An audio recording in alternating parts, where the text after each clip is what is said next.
Welcome everybody again. Some of you have joined a bit later.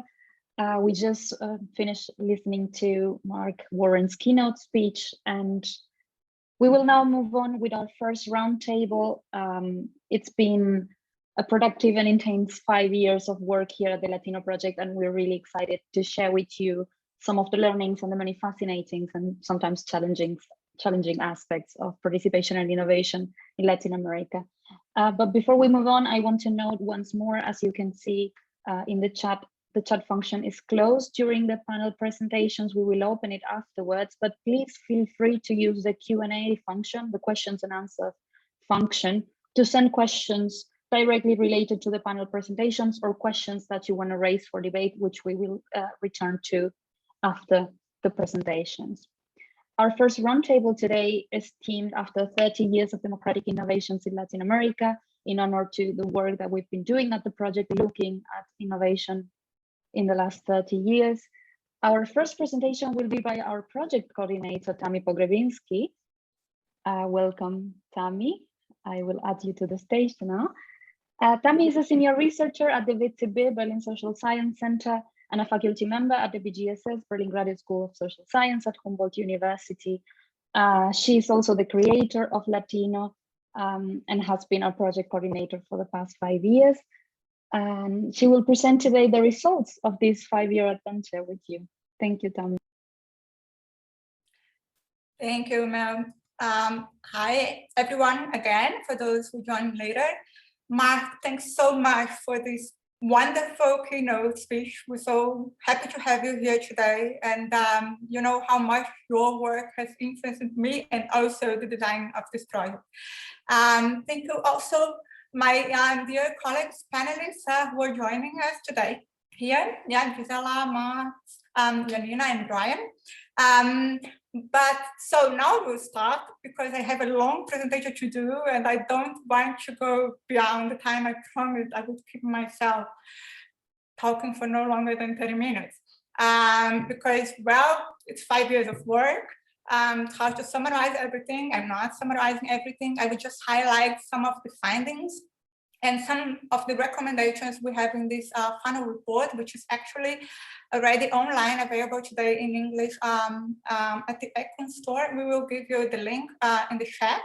And yesterday it will also, I'm sorry, tomorrow it will also be, I wish it were yesterday. Tomorrow it will also be online in Spanish and Portuguese. Now, the Latino project, I have to say just a few words about it before I go ahead.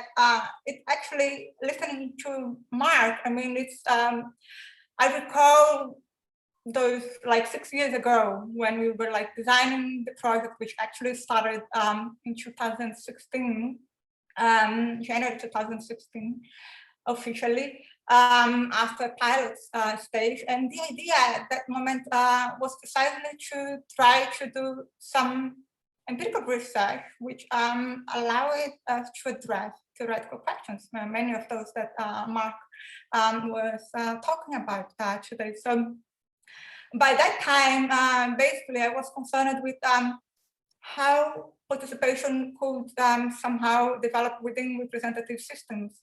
And then the whole field of democratic innovation was really gaining force. And many times, one Brazilian and Latin American example, which is the participatory budgeting, was an important reference in all those theoretical discussions. Was like an important example of a democratic innovation that somehow included citizen participation, and how successful it was, because actually it achieved it, at least in its initial version in Porto Alegre. It's actually 30 years ago, 31 now, in 1990. I mean, it is still not so clear exactly when it really took place. In late 1990, it was taking place. So that's why we look into 30 years. It's also the time of most countries in Latin America had democratized, but specifically is this participatory budgeting in Porto Alegre is like a real starting point from this whole discussion. And then I knew that, well, we have so much more than that. not only in Brazil, but the entire Latin America. So the idea was of the Latino was also trying to be able to look to what exists beyond the participatory budgeting in order to then to be able to tackle some theoretical questions. So, and also on top of that, we do know how complicated, to say the least, democracy in Latin America has always been, and all the struggles to really turn democracy after long dictatorships as stables, and how many democratic deficits and representation deficits and inequalities problems Latin America faced. And these could not be disconnected from the development of democratic innovations. I mean, the participatory budgeting itself is already an example of that. So it's not just a matter of including citizens on drafting the city's budget, but was doing a budget with a different purpose of implementing somehow or achieving some social justice, prioritizing neighborhoods more in need. So that was actually at the origin of that idea of participatory innovation. And somehow I wanted to be able to look to other tracks. Oh, this is how it actually is. Democratic innovation is just trying to include more citizens in democracy, or they serve a purpose for democracy, and that's why they're democratic. So let me start to share my screen, because I will then precisely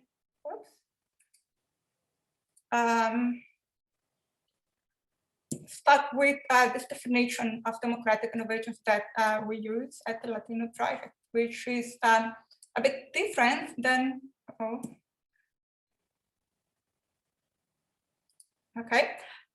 which is a bit different than standard definitions, so to say, or the definitions that became more mainstream in the field. So we consider democratic innovations based on the empirical cases of Latino, because all the concepts of Latino, they were developed in face of the empirical cases, first after pilot project and second throughout the project. So we consider democratic innovations, institutions, processes, and mechanisms and to enhance democracy by means of citizen participation in at least one stage of the policy cycle. So everything that we talk about today and call democratic innovations, which are the 3,744 cases of democratic innovations that we have in our data set. All these includes necessarily these three elements: citizen participation, the goal of enhancing democracy, and a design that turns impact on the policy cycle possible. So we're not only looking to institutions, we see that innovations, they are also processes and mechanisms that have different degrees of institutionalization. But the most important thing here was trying to look to citizen participation as something that is not an end per se, but it's something that is a means for something else, which is democracy enhancement. And thus, we were not looking through all forms of citizen participation. Many of them, of course, are extremely important and they deepen democracy. But the idea with the Latino was also trying to have data that could help to measure what citizen participation, democratic innovation is, and to compare within countries and across countries. And for doing that, we had to have a very strict definition of democratic innovation. And also we had to be looking to forms of citizen participation that could really impact on policy, because they were designed to impact in one of the stages of the policy cycle: agenda setting, policy formulation, implementation, or the evaluation. I mean, this is, I will talk about that later, but this is something also very interesting about how democratic innovations evolve in Latin America. They comprehend all four stages of the policy cycle, not only decision making, and they're equally important. So just going a bit further, this idea of a citizen participation as a means and democracy enhancement as an end, we mostly used at Latino, this is the core of our analytical framework, which is this means and ends approach. All the cases we have, they fit one of those means of participation: deliberation, citizen representation. Well, this one is false here, since the direct vote should be here, and digital engagement. So this is not actually where also those were the forming of participation that we had at the start of the project, but it's that they proved at the end of the project being actually the main means of citizen participation that we can find in Latin America. And again, here it should be direct vote. So the ends of innovation, so democratic innovations, they rely on citizen participation throughout one of those means in order to deal with democratic deficits. So, and then accountability of governments, responsiveness of political institutions, the rule of law, I mean, the need to improve and enforce the rule of law in Latin America. Specifically, it's really important. And social equality and political inclusion as well. Those are the 5 ends of the democratic innovations. And this is what also our empirical cases show us that innovations try to respond to. How we look at that, we see the way they were designed, the motivation they had, and the aims they wanted to achieve, they point to the intention of addressing one of those 5 democratic problems. I mean, really clearly in Latin America, the rule of law, social equality, and political inclusion are democratic deficits. Also, because democracy cannot evolve, and also the representative deficit cannot be solved as long as we have so much inequalities and social inequalities, and also so much political exclusion and criminality. And that's why also the rule of law is very important. Anyway, so now I will move to the real thing, the findings, and I will move a bit fast, so I don't take much time.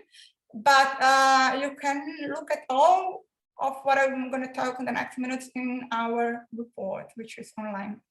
The first thing that we saw is how democratic innovations evolve. And since 1990, they've been growing up until 2015, when then they achieve a peak, then they slow down really fast. And it's really impressive. And of course, we're looking here through aggregated data from 18 countries. And of course, some countries, they push this break somehow harder than others, but it's very impressive how it goes down. I will show you. And then, very interestingly, we see, now you can see that concretely. So you see that until 2015, we have this increase, which goes really fast after 2010, and I will also explain why, what makes also this increase. We have several reasons for that, not only one. But then we see this quick decline and a really, really hard decline.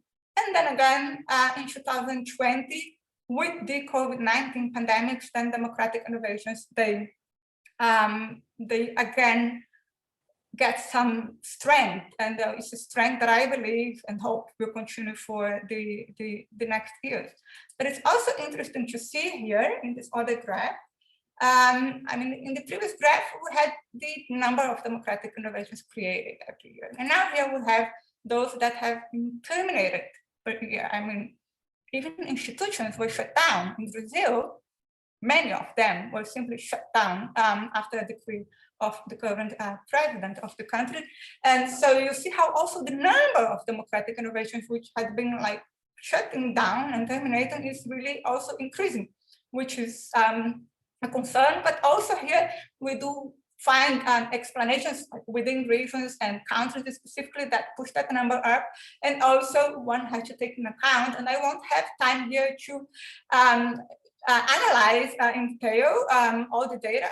Yeah, we just point to some aspect of it, but also here we definitely have the increase in digital innovations, especially this curve up because they are in their nature also innovations that last a very short period of time. So now, democratic innovation in Latin America, we know that, and the literature has always said that it's government-driven.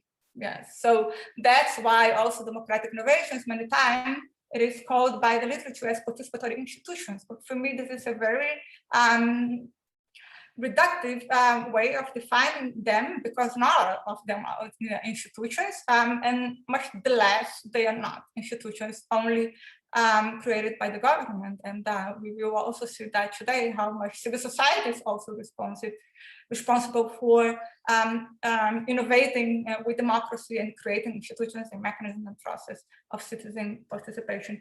So, but yes, in fact, governments, they have been involved in almost 70% of all democratic innovations created since 1990. And I have to say, if we look back to the first data set we built in 2017, we launched the data set online for the first time. And since then, we've been updating. By that time, we had 2,400 pages, and now we have 3,744. So only like 4 years ago, the government were actually involved in about 80% almost of all democratic innovations. So there has been a change since then, which is precisely the fact that the role of the governments has been decreasing across the entire region.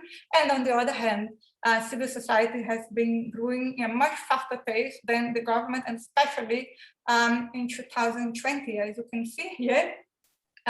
You see in the white line, the government created innovations, and we look to all people in charge of them. I mean, not only usually, in many cases, you have not only the government or civil society, but you have like several combinations possible here with private stakeholders and international organizations, all of them sometimes playing a different role in the organization or also in the creation of innovation. But still, you see how there is this strong decline of government-initiated democratic innovations after 2015. And then civil society, which has been increasing very much, also declines, but recover better and further than government did. So moving to the third one, you should be thinking now on several possible reasons and on how different countries also performed during that period, and to think, well, maybe this and that also explain this. And actually there are several reasons. This will look to the data in detail and isolate countries and regions and think on the history and context of what was going on in that moment. But one thing which I think is interesting that we realize is, well, first, and this is something that the literature also about Latin America has contributed a lot in the sense to say that participation and democratic innovation in Latin America was mostly driven by the left-leaning government, by the so-called left turn. And indeed, within the left governments, within the left turn, there was a huge increase on democratic innovations in those countries that turned left.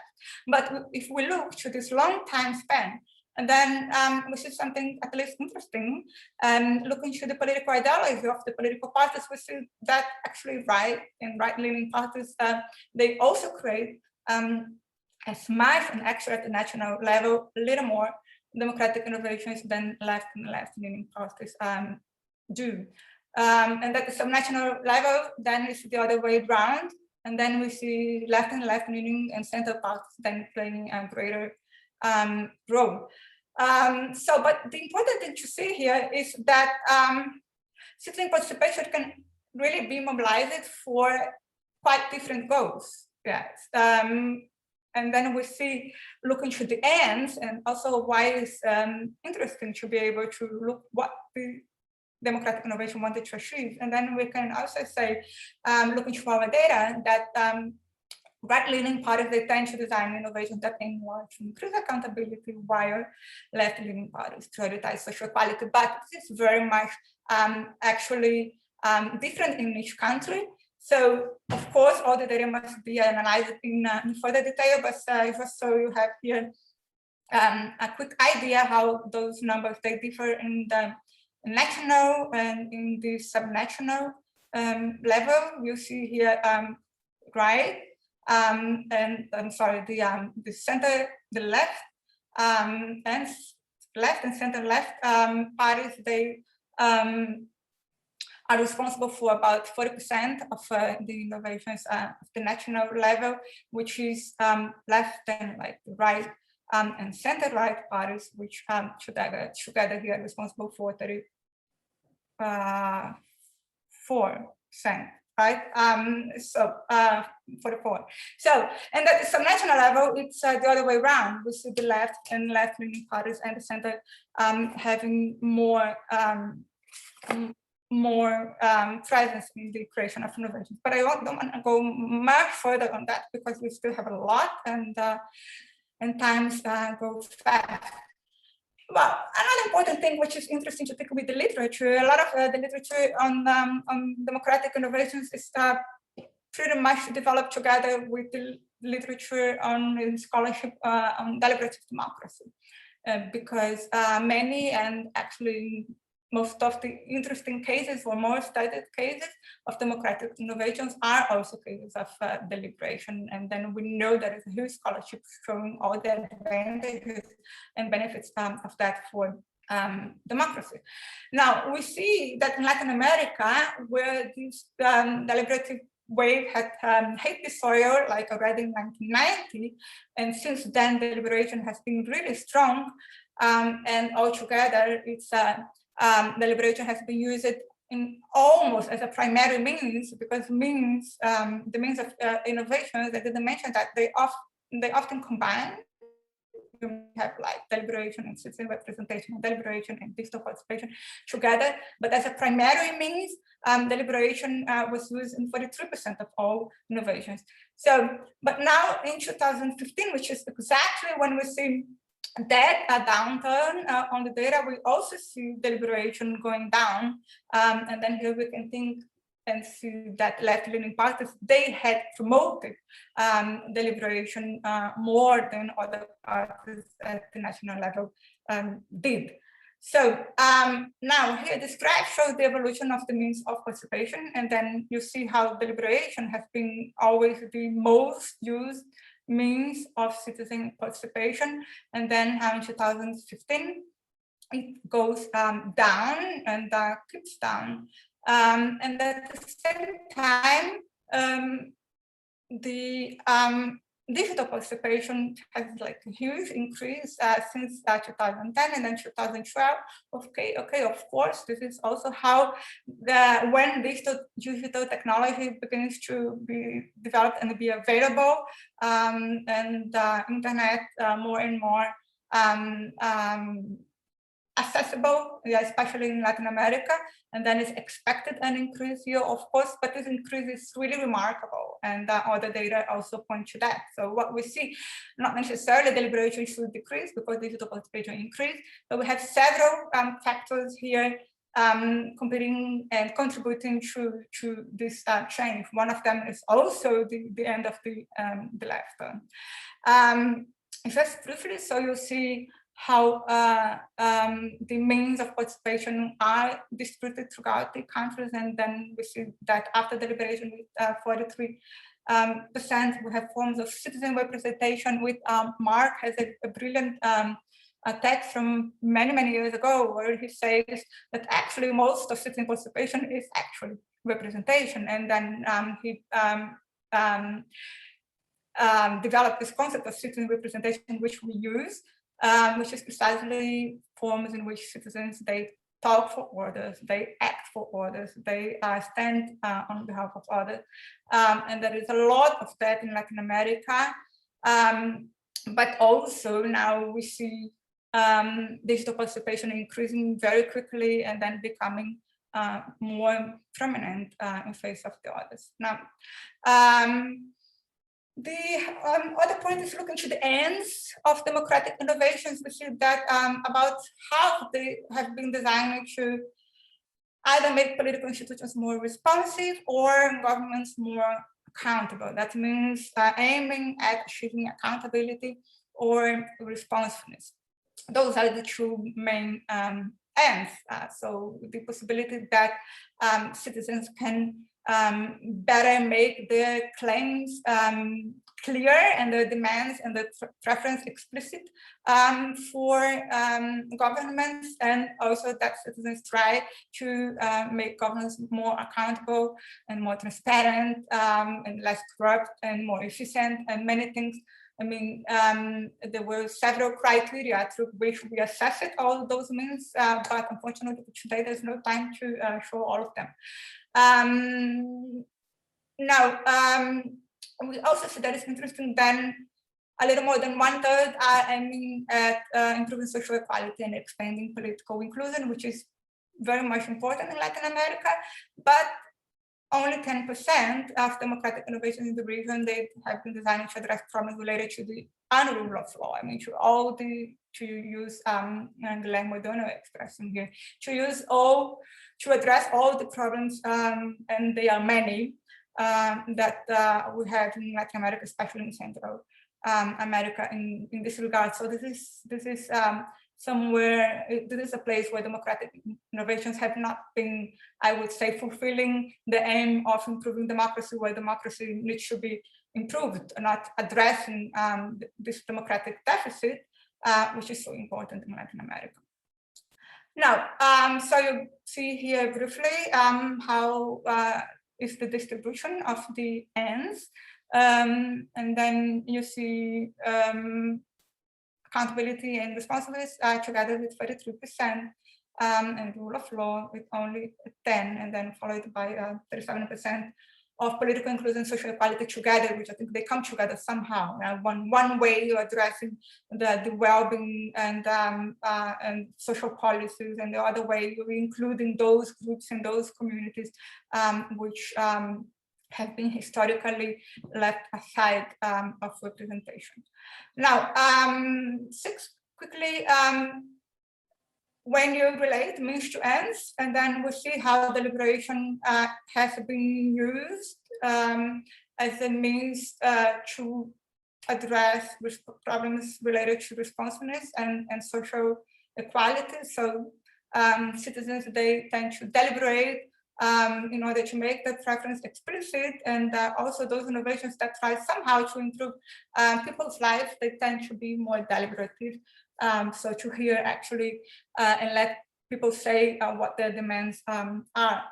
The digital democratic innovations, which are increasing very quickly, they mostly promote accountability and responsiveness. And they serve that better actually, because the kind of a design that we can be with digital participation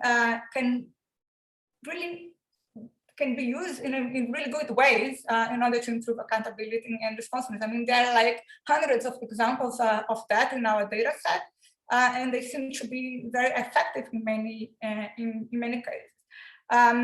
So we may see in next years like digital participation will keep increasing. I will talk more about that, especially tomorrow. And it is increasing already faster than deliberation, what can also be problematic when it comes to policy making, online policy making, crowd law, and crowdsourcing process for policy making, which I'm very much enthusiastic about, and they are really wonderful, and some of them work really well, but they should not come without deliberation too. This is actually one of our recommendations.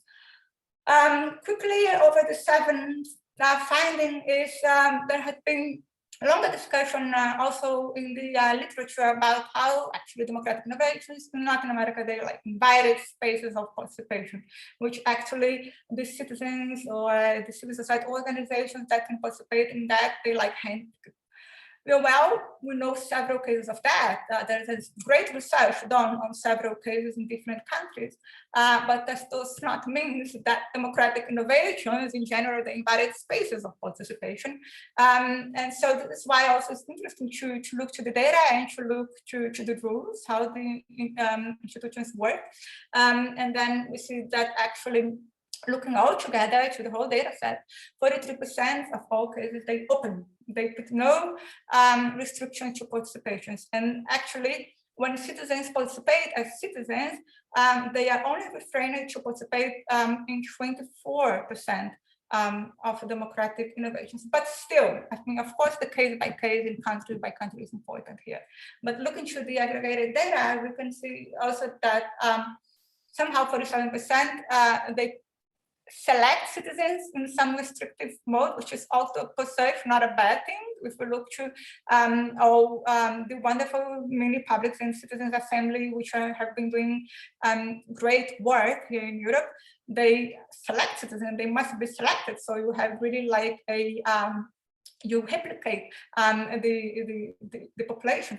So then somehow I think it's sometimes important to look at the data also to understand better the critiques that are made sometimes to participation based in one or two or few cases. Now, also most of the case, 43%, they include no more than 50 participants. And we have to think here that in Latin America, we have these huge systems of councils and municipalities and so on, and they make it millions throughout the region, and that those are actually like institutions with a short number of participants, which is precisely those that usually are taken as the invited spaces. But well, small number of participants is always also good for deliberation. So that per se is also not problematic, but it still holds as a critique here. If we want to include citizens, how much we're including them, and how restrictive democratic innovations are. So just quickly, the type of participation, I'm ready to so much time, but you see how citizens, they are actually present as citizens in 41% of democratic innovations. Now, this is something I will talk about more tomorrow on how civil society is increasing its role in democratic innovation in Latin America. So just last year in 2020, we had 62% more democratic innovations created by civil society than we had 10 years ago, so more than the double. And then on the one hand, we see the state retreating, and we see digital participation increasing, and these two things, they are also related, explain somehow also why civil society is gaining more space. But this is something I will talk more about tomorrow. So just so you can see that it has been also a little decline with civil society initiated innovations, but we also see a better recovery than we saw with the government's one. Briefly, that on the policy stages, I think this is interesting about Latin America in the sense that democratic innovations, they designed to impact all 4 stages of the policy cycle. And I think it's important to look that way and see that citizen participation in the agenda setting stage, in the policy implementation stage, and the evaluation, they as much important as in the decision making and the proper policy formulation stage. I think one of the recommendations we do is that there should be more democratic innovations that allow citizens to participate properly in policy formulation and decision making, but still we can see how those innovations impact and how citizen input, depending on what is at stake and what the democratic innovation is about. It's really important also in the other stages. So almost finally, and this will also be a topic for tomorrow, we did last year in 2020 during the pandemic, 2 new data sets related to the Latino data set. They are also already also in the online available, but we realized that there were so many initiatives from civil society, many of them that did not fill in the criteria that we have to define a democratic innovation. But those that fill this criteria, we see how many of them, they rely, of course, on digital participation. It has to be during the pandemic, and also how much they rely on civil society. So these, I think, are two findings that are also trends. We'll see citizens, we'll see civil society developing more democratic innovations that happened in 2020, and also through digital participation. And also another interesting thing to see was how much transnational democratic innovations also the pandemic enabled. Several countries together, not only through government cooperation, but much more through civil society organizations, corporations, try to develop responses to the pandemic through democratic innovations. Now, finally, this is the last one.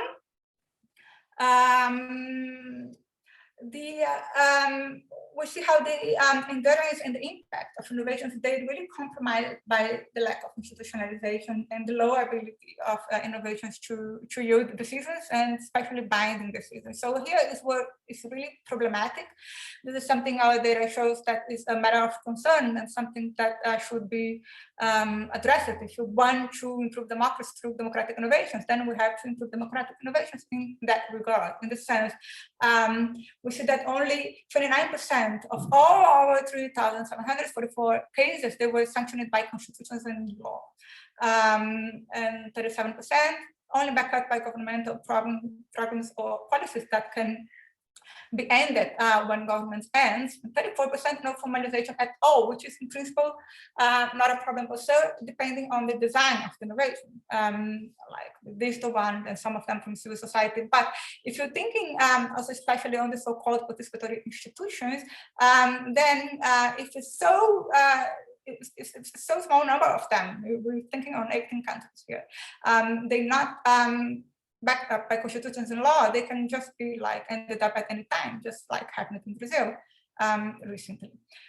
So Brazil used to be the main example, the country in the forefront of democratic innovation and citizen participation, and this is grown just by a change of government. I mean, democracy is also gone almost back in Brazil. So looking to the ability of innovations to yield binding decisions, we see that only 15% of them, they do it, and 41% yield no decision at all. Again, here, it depends also on the innovation, the democratic innovations that are not designed to yield decisions. But if we look to the impact, and also we had several variables to assess impact in our data set, and then we see that out of those institutionalized, then 36% have resulted in a policy. And again, not all of them also want somehow to produce policy. They may impact on the policy cycle, for example, after a policy is already enacted in the implementation and evaluation stage. But among those that lacked any formalization, only 15% have had a policy impact. Looking to cases that yield the binding decision or not, then the situation is even worse. I mean, only 10% of the cases that yield no decision had some form of a impact on policy. Now, I think I took a lot of time already, so I will not bore you and more with our recommendations, because you also can read them in our final report, which is available. And then I prefer to give the word, because I'm also looking forward to hear our wonderful panelists, but just to finish, just to say, so everything we did in the last 5.5 years, it's here. We have the 3 data sets, all of them now available in this online repository of the cases. The cases will be data.net or Datorium. You just have to follow these links. They are also in our final report and will be in our website.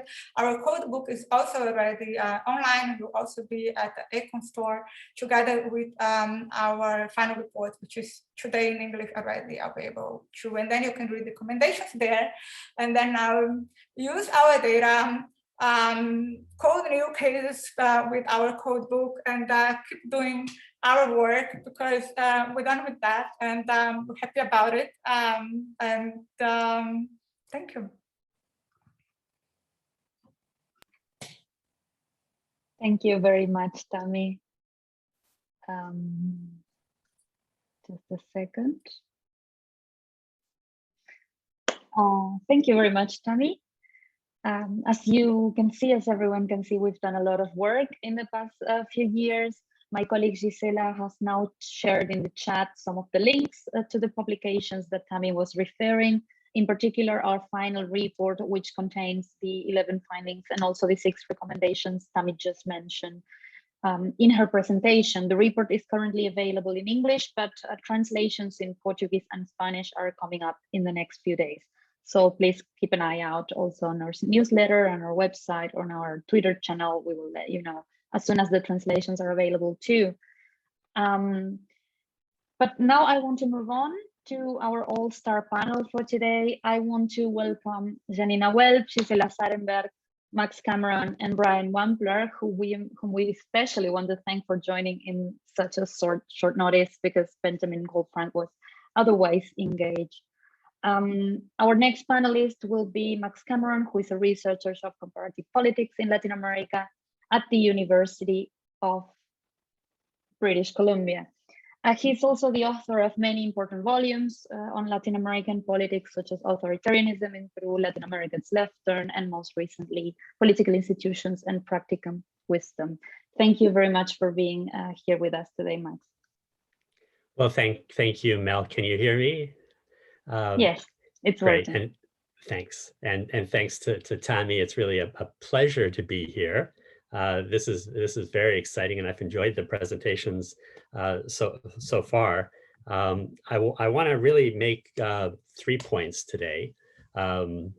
First, just to underscore one of the central findings of the Latino project, and that is that Latin America has undergone a kind of revolution in popular participation.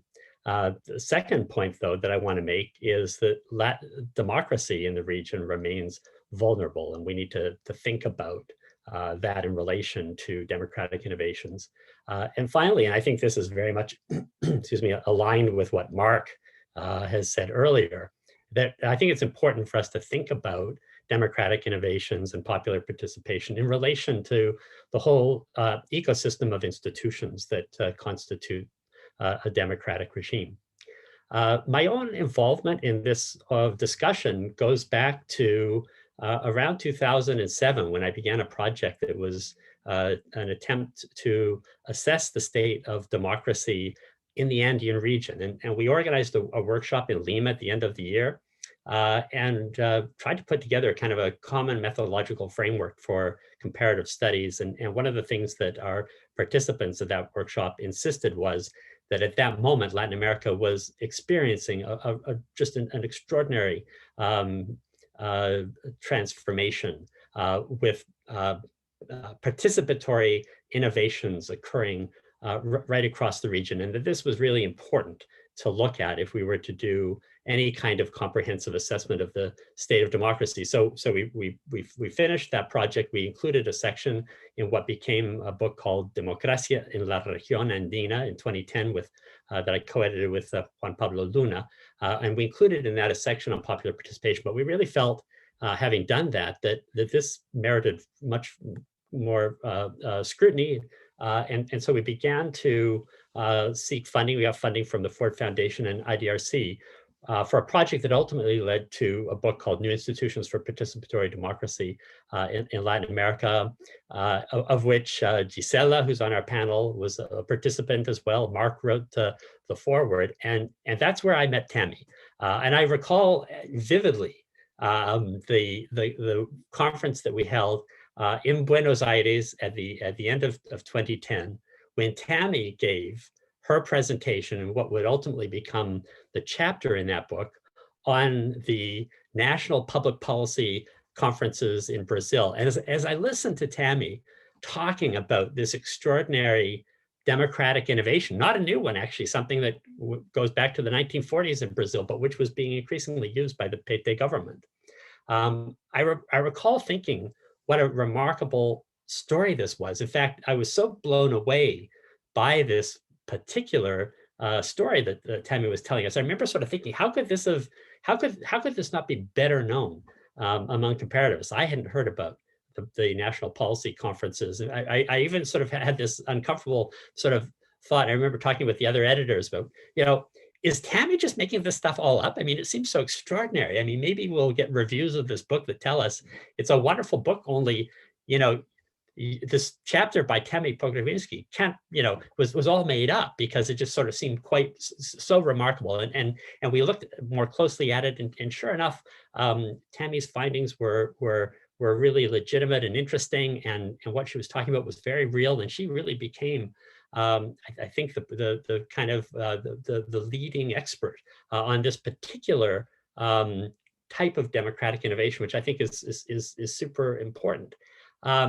And she documented it in a series of other papers. But since that time, Thamy has moved on from that particular democratic innovation to looking at all kinds of democratic innovations and participatory mechanisms that have been developed throughout the Latin American region, and has really become, I think, a foremost expert on that broad panoply of phenomena that constitute the remarkable story. And I think that the report, I really enjoyed reading the report and just seeing visually and in a way that's quite stunning how popular participation through novel mechanisms of democratic governance have proliferated in the region. And so I think we now know much more about this. We know more about where it's happened, when it happened, the varieties. We've kind of got a catalog of these different types of innovations than we did before. And I think for that, I and we all as a community of scholars and practitioners should be very grateful to Thamy for documenting that. The second point, though, that I want to make is that even as we celebrate this achievement of this project, it's also clear that the democratic innovations that have proliferated in the Latin American region haven't immunized it against the rise of I think Mark referred to them as sort of populist authoritarian leaders. We've seen in many respects a kind of democratic crises of democratic governance. The democratic institutions look increasingly vulnerable throughout the region. And so I guess one of the questions that I think we have to ask ourselves is should we be surprised by this? On the one hand, we see the flourishing of participation. On the other hand, we see serious democratic backsliding. I would just say in the first instance that it was very clear to me and to many of the people who I've worked with over the years around this topic, that participation was never understood to be a substitute for democratic representation. And on the contrary, we acknowledged in that book that I co-edited and included Thamy's work, we acknowledge that participation can both reinforce or undermine, participation can reinforce or undermine representation. There are certainly participatory non-democracies, right? There are countries where there's a lot of participation, but you don't have free and fair elections. And there are fairly robust democracies in which opportunities for direct participation are fairly limited, and so what we're often looking for is a kind of a sweet spot between the two. But it's not a matter, shouldn't be a matter of substitution, nor is it the case that mechanisms of popular participation should be understood as alternatives to what Karen O'Donnell referred to as horizontal accountability. It's simply not the case that you can rely on popular participation or participatory innovations to hold leaders accountable and to prevent them from violating the rule of law or extending their terms in office beyond what the Constitution allows, and so forth. Some of the kinds of problems that we've seen quite frequently in the Latin American region. Participatory innovations are unlikely to check the autocratic tendencies of rulers who want to perpetuate themselves in power if they're in a position to do so. And I think that has always been very, very clear to me. And I think it's clear in much of the literature. But what we did hope, and this is where Thamy's work I think is so extraordinarily important, is that participation would enhance democracy. And I think exactly in the terms that Thamy has laid out, the critical ways in which participation can contribute to inclusion, to responsiveness. I would add maybe to some of what Thamy has said, the possibility that participation could be a kind of school for citizenship, a mechanism by which people learn the practices of citizenship. And I think a really critical challenge for us looking forward is to try to understand to what degree our expectations about the contribution of democratic innovations to the enhancement of democracy, to the quality of democracy, have been fulfilled. And it's very, very hard to make those assessments, but I think you can't do it without taking the kind of first steps that Thamy has taken here in this project.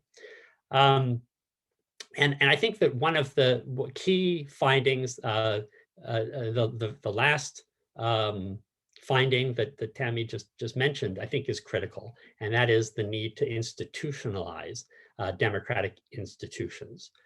So the report says the endurance and impact of democratic innovations in Latin America are strongly compromised by their lack of institutionalization and low ability to yield binding decisions. I think that's an absolutely vital and very important finding. I think it's a really critical lesson that we need to think about. And it really brings me then to my third and my final point. And that is that I think, and again, Mark, I actually think that I got the term, the idea that democracies are sort of whole ecosystems of institutions. I think I got that phrase or that metaphor from Mark, and I think Mark's presentation kind of gives a good example of this. I think we do need to think about democratic innovations and forms of popular participation and mechanisms of direct democracy within the context of the larger systems of democratic rule or ecosystems of democratic rule. And one of the things that concerns me a little bit is that sometimes we get, it's I think natural within academia for there to be a fair amount of specialization. And so you get a literature that really focuses on things like citizens' assemblies and deliberative polls, citizens' juries, participatory budgeting, community councils, and so forth, right? And those are all very important as ways of enhancing, supplementing, reinforcing representative democracy. And then there's sort of this whole other kind of literature, also very well developed, but that doesn't, these two literatures aren't necessarily speaking to each other all the time. And it's kind of focuses on political parties and problems with political parties, how they're organized, whether they're organized democratically, how they function in terms of decision-making, have power party leaders, nomination processes, party discipline, and so forth. There's a sort of a debate on, how do we get money out of politics, campaign finance, should parties be publicly financed, electoral reform, the way that legislatures function, how deliberative legislatures are they just arenas of party competition, or is there meaningful deliberation? Where does it happen? Does it happen in the committee of the whole? Does it happen in subcommittees? And how do we strengthen the linkages between parties and society? I mean, there's a whole cluster of issues around challenges to our democracies that kind of focus on parties and legislatures, representative institutions. And I actually think that these things are closely connected. And you can see some of the ways in which they're connected in part in this report. So for example, when we have citizens' assemblies, what do they deal with? They deal with issues like electoral reform, which makes a lot of sense, right? Because electoral reform is one of the ways in which countries like Canada, which have an electoral system that produces a particular set of pathologies that weaken representation, can be addressed, right? And so we create citizens' assemblies to give citizens the opportunity to reflect on how our electoral system might function better. We take it out of the hands of party politicians because they are, of course, creatures of this system, and so they have a kind of a conflict of interest. It's also the case that when we think about participatory innovations, you think about the recommendations that come out of this report. They're addressed to government, right? They're actually addressed to policymakers who are in a position to change policy, to adopt participatory innovations, or civil society organizations, which are often subsidized by and engaged in constant lobbying with governments or influencing public opinion in ways that shape governments.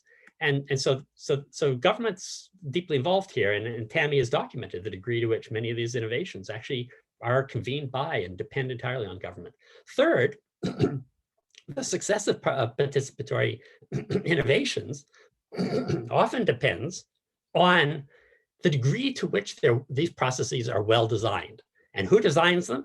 Often it's governments that do the designing. So for example, we know from the literature on participatory budgeting how important it is that these processes not be captured for partisan purposes. You need mayors, for example, who are not going to be using participatory budgeting for their own partisan advantage. And so to have participatory budgeting work well requires the collaboration of a certain sort on the part of elected government officials. And so I think we really need to sort of think more about how participatory innovations, democratic innovations of the sort that we're talking about in the Latino report connect with and engage the discussion around how we improve the functioning of our political parties, of our legislatures, and of our representative institutions. And so let me just conclude then with one final thought, and that here's two research questions that I think we could take up. And I think building on Thamy's report, this is the sort of thing that I think we might want to look forward to. Under what conditions do parties and legislatures actually embrace participatory innovations? And what are the implications of what we know about the conditions under which that happens and the likelihood that these innovations have the desired effects in terms of enhancing democracy? That would be one research question. I think another research question that I take out of this is, what kinds of insights can we take from the literature on democratic innovations and popular participation and mechanisms of direct democracy? How can we take some of these insights and actually apply them to parties and legislatures to enhance and improve their functioning, to make them more reflective, more deliberative, and more inclusive? And again, I think Mark hinted at some of the ways in which we've seen this happen with the Ireland Citizens Assembly. So I'll stop there because my time is up, but I want to really just thank Thamy and the whole team at Latino for I think what you've given us is a foundation which is critical for future research and really, I think, does an amazing job of documenting what we sort of think we know, but now we can see it in really vivid terms. That there is a revolution in participation. It is important for democracy, and I think if we move forward with integrating some of these different literatures on democratic reform, I think that the prospects are good for making important contributions to both our understanding of democracy and its practice. So I'll stop there. Thank you very much. Thank you very much, Max, for your very encouraging words and for taking up so many points from the report as well. I will now give the word to Yanina Welp. Just a second. Yanina is a researcher at the Albert Hirschman Center on Democracy at the Graduate Institute in Geneva, and she's also the editorial coordinator at Agenda Pública and the founder of the Red de Politólogas. Thank you very much, Yanina, for joining us today. I will leave the floor to you.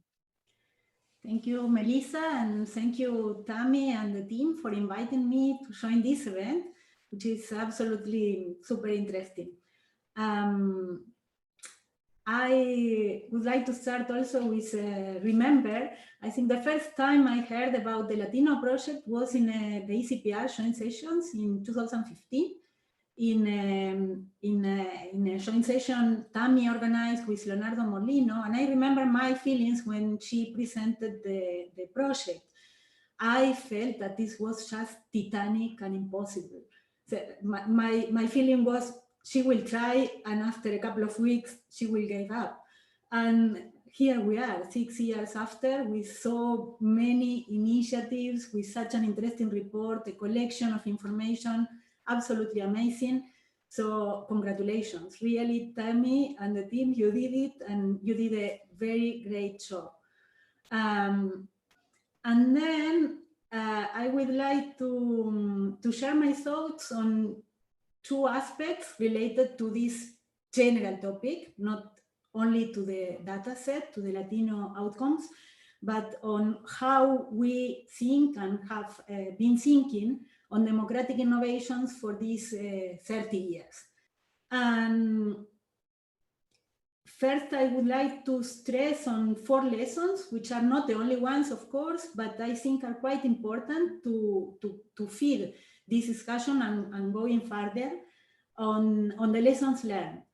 And I think a first one is the over-enthusiasm that drive the first years of research on democratic innovations, which I think Latino helped to move from this point to something else.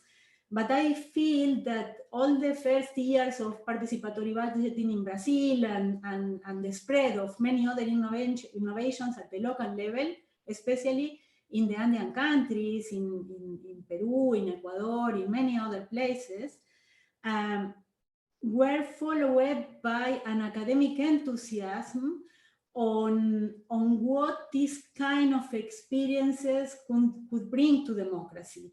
Probably this was also related to the feelings of the time after the transition to democracy, the reestablishing of electoral politics, the expectancy that democracy will be improving and improving and spreading, which we now are well aware that is not the case, and we are rather facing the opposite trends.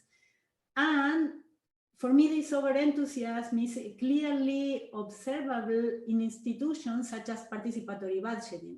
If we look at what participatory budgeting helps to bring, it's quite obvious that it's a limited institution. I'm not against participatory budgeting, rather the opposite. I'm in favor, and I think it can contribute in a very nice way to increase social capital and can also help to increase the trust in politics and in policy, and also to bring policies, particular policies, to some areas which are excluded or not so well represented, etc., etc. But we also know that participatory budgeting can be working within the networks of clientelism, and the results can be positive or negative, and in any case are not radical. By doing participatory budgeting is not really possible to change democracy in a radical way. And I think these first years of over-enthusiasm on what participatory democracy could bring created many difficulties to develop a research agenda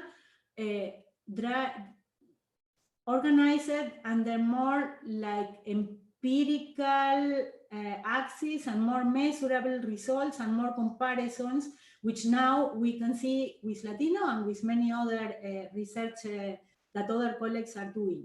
So over-enthusiasm as a first learning. I think we now should be aware that things are much more complicated and we need to include more variables and to take a position a bit more differentiated than what is promoting innovations and what is analyzing innovations.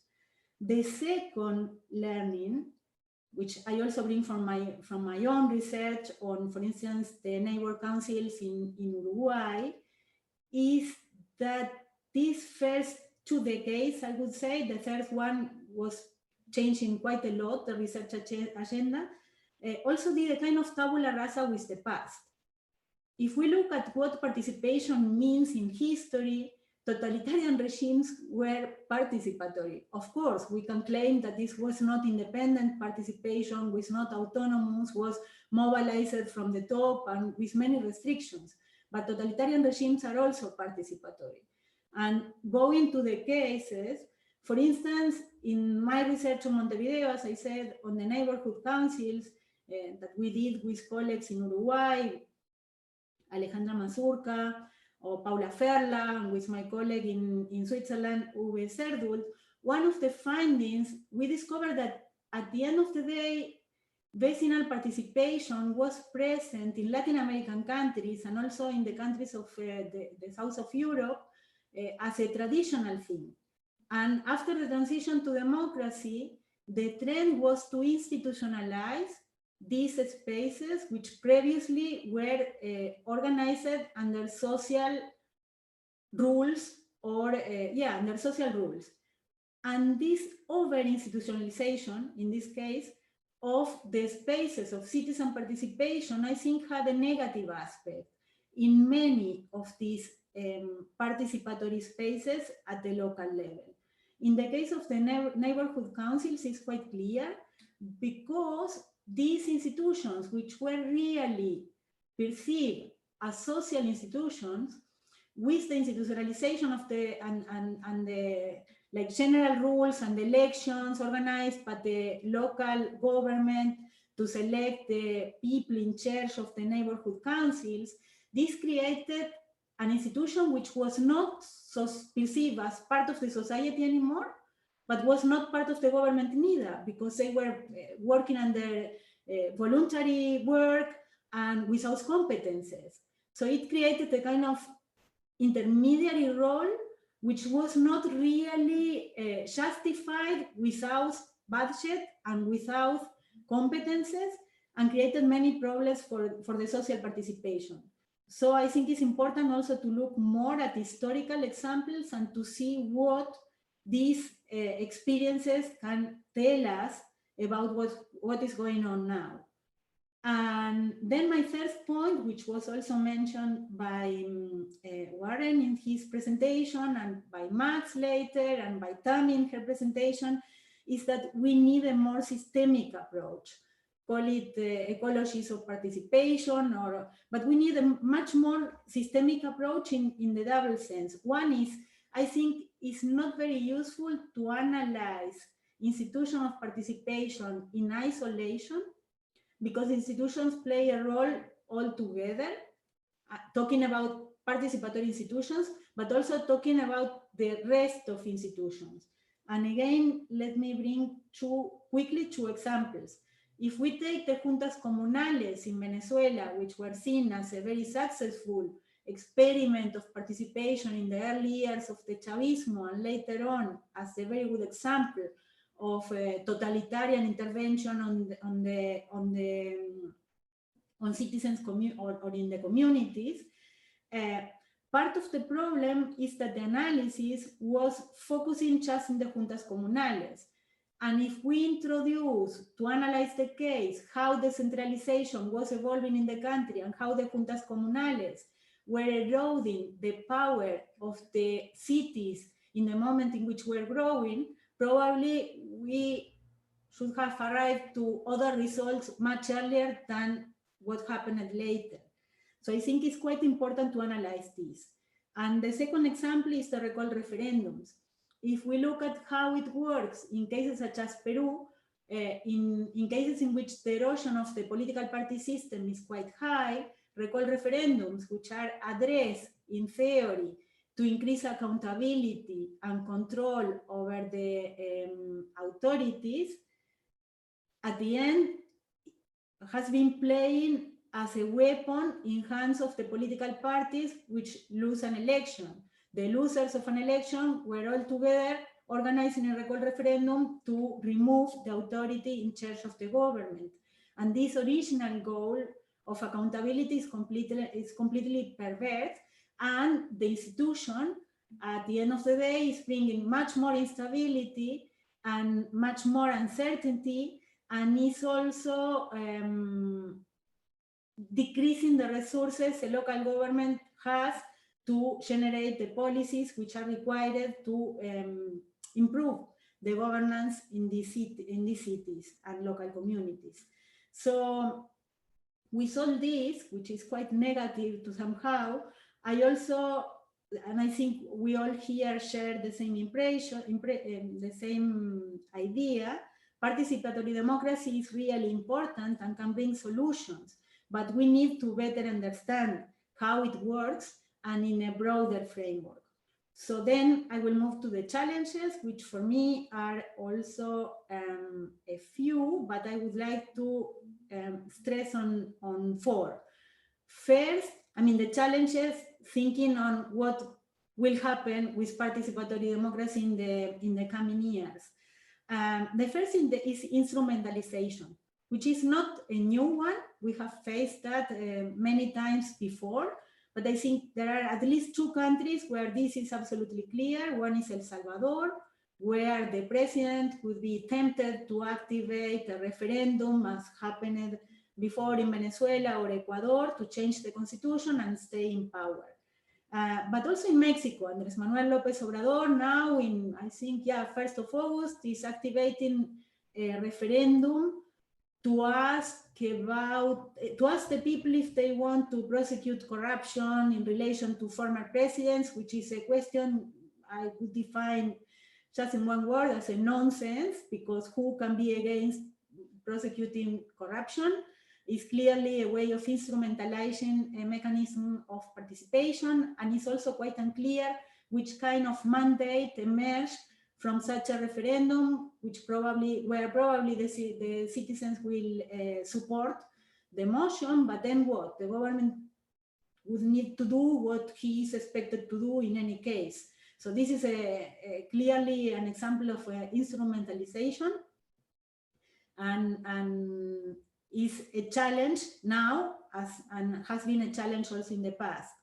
The second, and I think Max also finished with this, is the lack of institutionalization, and Thamy shows some interesting results on that. 34 cases with no formalization, many cases which are dependent on the political will. So we have very interesting data, comparative data on Latino to look at it more in depth, but I think the lack of institutionalization is a problem. It's not a new problem, but clearly is a problem, and will be more problematic because there are less governments now with an agenda addressed to increase participation. So in the lack of political will, plus the lack of institutionalization, we have less opportunities for participation. The third one is positive, is the case of Chile, where new opportunities during the constitution making will open. On July the 4th, the Constitutional Convention will start working and will be an opportunity to institutionalize new mechanisms of participation. Let's see what happens. But I think Chile brings a lot of hope in this moment for the region, and we have to see what happens. In the double sense, if first I talk about instrumentalization and then lack of institutionalization, we need really better institutions to avoid the political control of the institutions of participation. And my last point is that we can expect clearly more and more contentious politics, because the pandemic has increased economical problems, the poverty in numbers which are really alarming. And we know that Latin America is a region in which people used to mobilize quite a lot. There are networks, there are social capital. I think in this sense, we are, there are many positive aspects, but we really need better channels to translate this dissatisfaction and this protest in better governance and more control and less corruption. And there are in this an opportunity, but also a very big challenge. And I remember in 2019, when there were protests in Chile, in Ecuador, in Colombia, all these protests in a moment bring the governments take the open of citizens dialogues as a way to resolve these conflicts. And in the case of Chile, it was not enough at all. The people asked for more, and they followed, they pushed a lot, and they reached this new opportunity for the institutional change. But in other cases, this was just one more of these symbolic spaces in which nothing happened at the end of the day. Probably Colombia is the example of that. And the social conflict, insatisfaction and conflict is increasing and increasing. And yeah, we have to think what the institutions of participatory democracy can bring in such a context of protest and distrust and mobilization and alarming emerging of populist leaderships and totalitarian or authoritarian proposals. Thank you very much, Yanina. I think all the critical points you raised are also essential to better understand what a contribution the Latino project can give. It's not only about showing how much innovation there is in the region, but also where are the limitations and challenges. And I'm sure we will come back to many of your points during the debate. For now, I would like to move on, and I will give the word to Brian Wampler. He's a professor of political science at Boise State University. He has lived and researched extensively in Brazil, particularly the participatory budgeting we've heard mentioned so much today. Thank you very much again, Brian, for stepping in with such a short notice, and the floor is yours. Great, thank you very much. Happy to be here. Ben Goldfrank sends his regrets that he couldn't be here, but I'm happy to be here to step in. So first, I want to say that I think Thamy and her team are to be congratulated. This is an ambitious project that was identified earlier, but it's really yielded an important body of evidence.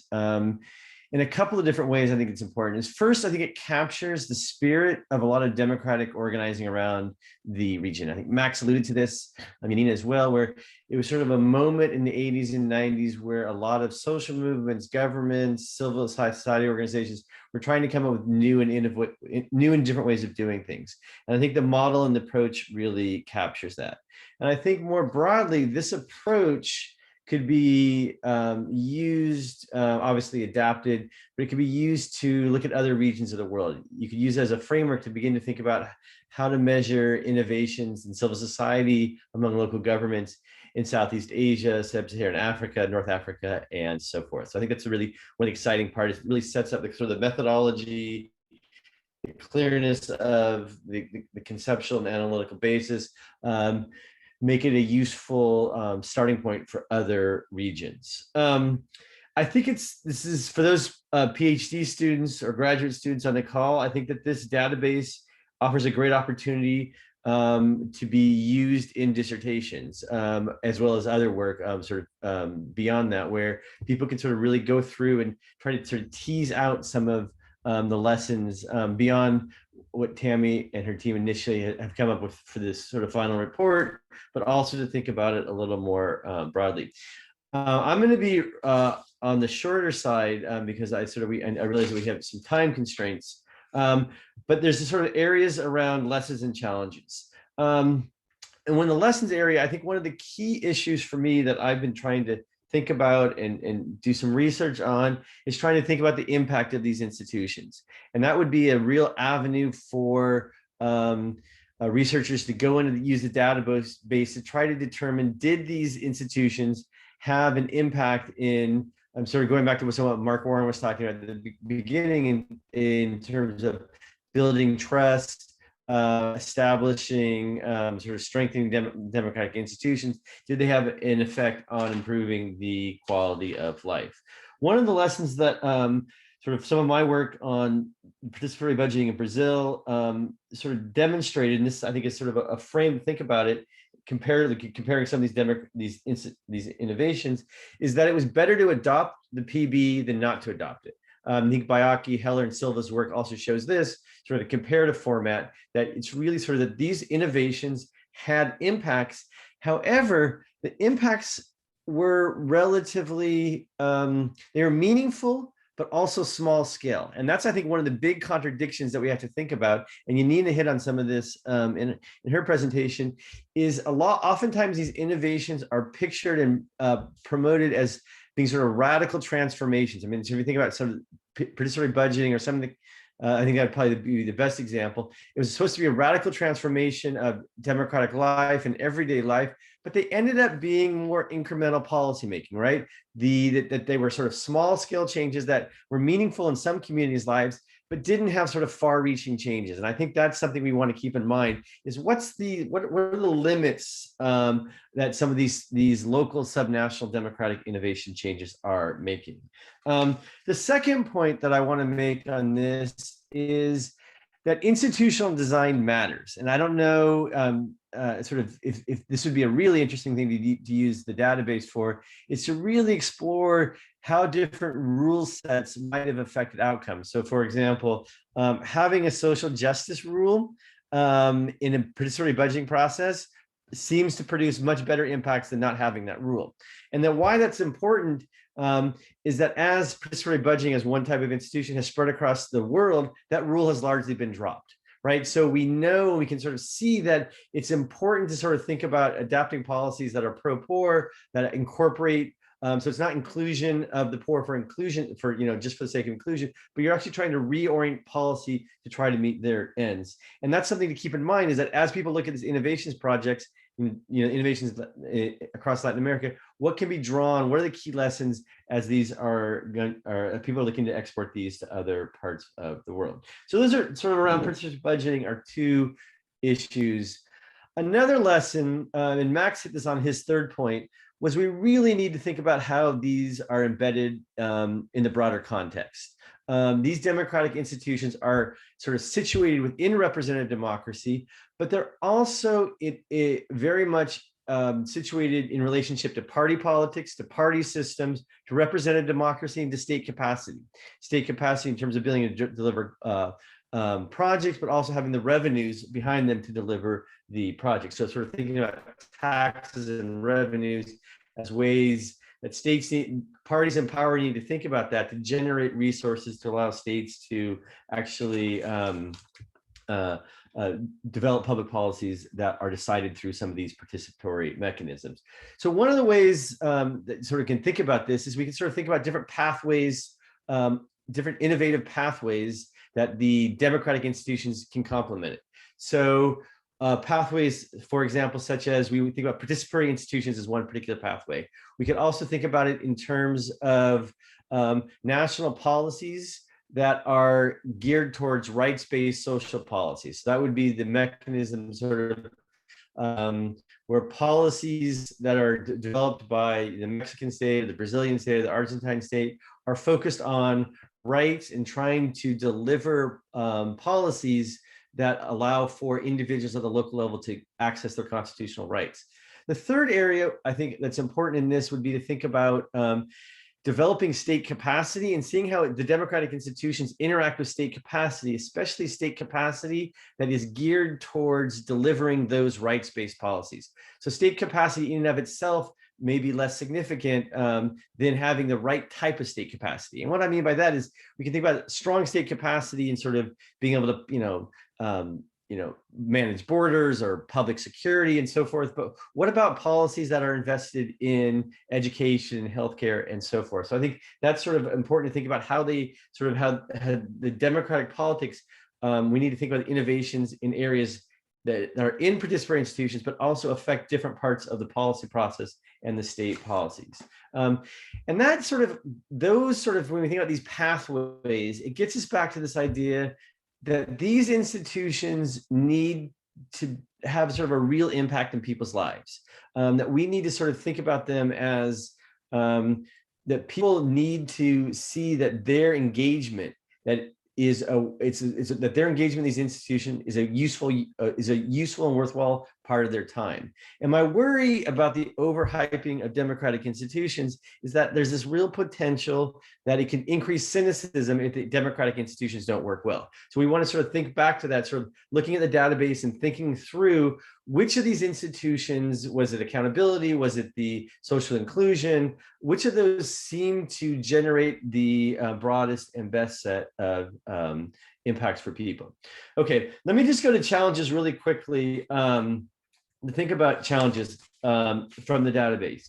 The first one I think is really important to think about is to what extent are innovations being used by authoritarian governments to legitimize their rules? So as I was reading about the Nicaragua chapter, thinking about Venezuela, to what degree are these moments of opposition where opposition figures can use their spaces to counter governments that are closing civil society, governments that are sort of limiting access to organization and to free speech and to the internet?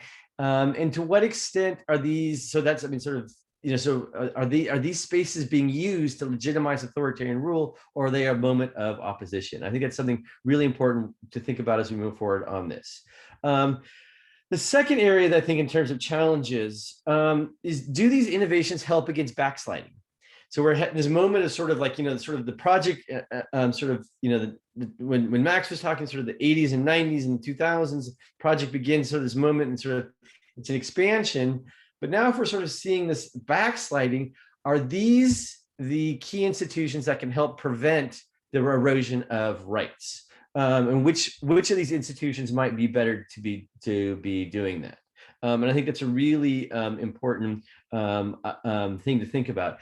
And why that I think is important is because it helps us to think about where should we be investing our time.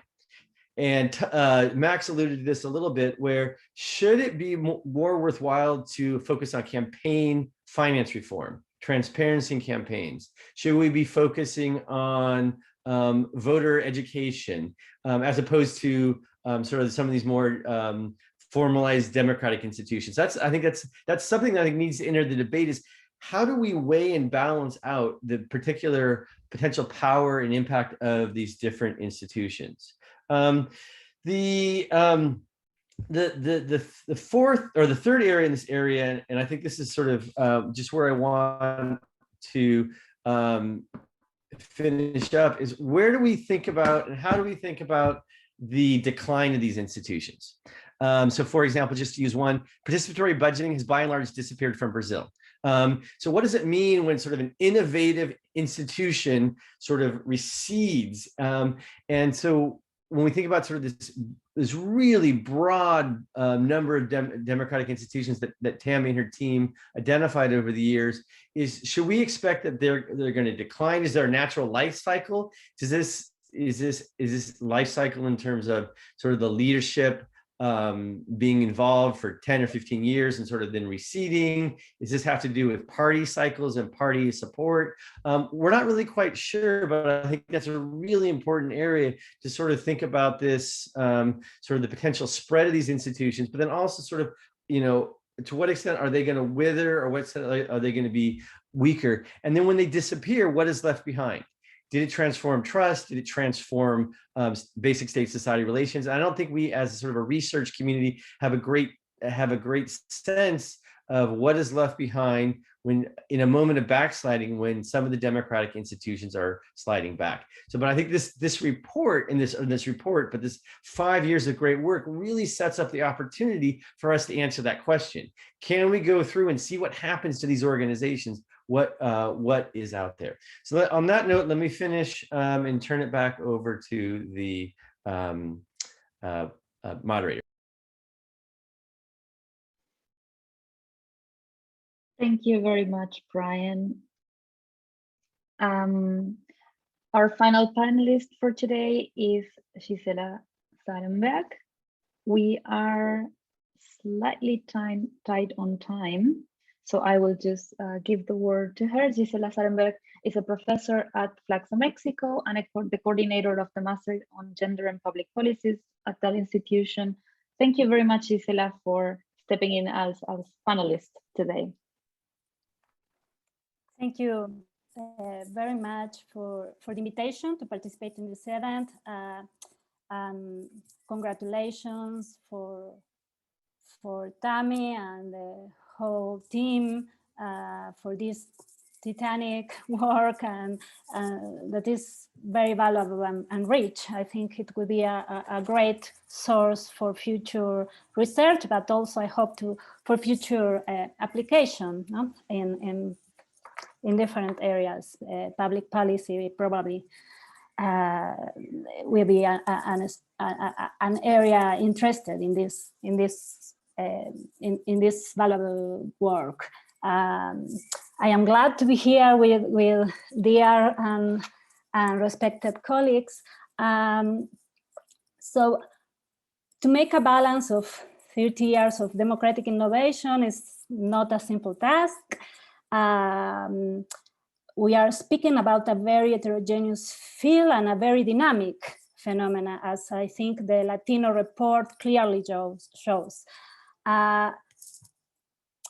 Because of this heterogeneity, I want to stress two different axes that could contribute to systematize lessons and challenges about this huge number of experiences. Okay, so let's go. About the first axis, I want to propose here that it's crucial to differentiate between direct and indirect politics. It is important because we have to dissolve foundational myths related with participation. I am sure that we here maybe I think we are clear about this this difference, but I found in my experience that actors, official legislators, civil society activists and social movement activists, and even scholars maintain alive this foundational myth, and I think it's worth it to say something, some words about this. As we show in an article with Yanina, precisely, for several years, and I think today also, participation is associated with assemblies and with a myth that we call the Rousseauian myth. In a simplified vision, participation expressed particularly in assemblies would normatively be superior to the election of representatives by avoiding the fiction attributed to indirect politics. So about indirect politics, I think we have to remember the classic definition of, obviously, of Pitkin, that that means making present in some sense of something which is nevertheless not present literally or in fact, no? But empirically, the crucial point I want to stress is that it's simply not true that participative institutions or mechanisms are in fact predominantly an issue of direct politics, as again the Latino report clearly shows. Even in the form of assemblies, intermediation is not avoidable.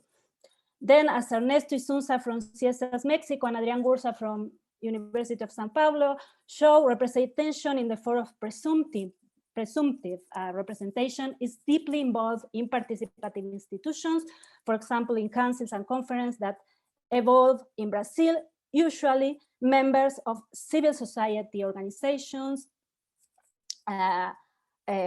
speak on behalf of several publics, patients, women, poor people, and this is important, and I will come back this to recuperate the question about the relationship between participation and the relationship between parties and between the circuit or the ecosystem of electoral representation that Max and Brian and Yanina and all of us, I think, and Thamy mentioned.